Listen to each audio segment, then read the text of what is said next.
هندك جدرن سیاسی اسرائیلی راگهاندن گو سروک وزیرن اسرائیل بنیامین نتانیاهو پشتی جوینا خو به سروکی روسیا را ولادیمیر پوتین دکاری بو سه دستکفتان درباره سوریه به دست بخه.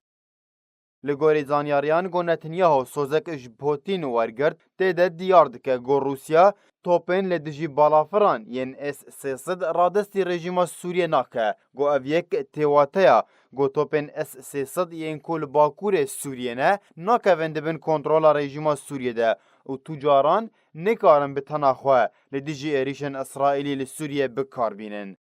هر وها دجوینا نافبوری ده هر دو آلیان لسر پیک آنینا هفپیمانیه که سیاسی هفوش جبو درخستنا چکدارن بیانی جی سوریه لحف کرنه گو اویک جی دکوه برجواندین اسرائیل ده لگوری چاودیرانه. پسپور اسرائیلی تایبت به کاروبارن لشکری تالیف رام راگهانده گودنارینا ویده اف خالا داوی درباره درخستنا گروپین چکدار جی سوریه آرمانجاوی درخستنا چکدار و میلیسن ایرانی جی سوریه گو روسیا دودله درباره پشتگیریا وی خاله.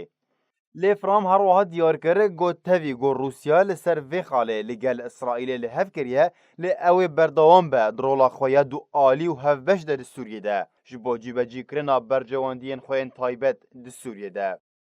اول هفهاتن هات ددمکه ده گو اسرائیل به همو شیوان هول ده گو چکدارن ایرانی جی سوریه درخینه هفدمی گو ایران جی روسیا تومت بار کرو بو با آلیکاریا اسرائیل ده ایشن خوده لسر بنگهن ایرانی لسوریه گو بگوتنا برپرسن ایرانی روسیا سیستما اس 300 یا لدجی بالافران رادوستینه دما کو اسرائیل ایریشی بنگهن ایرانی لسوریه که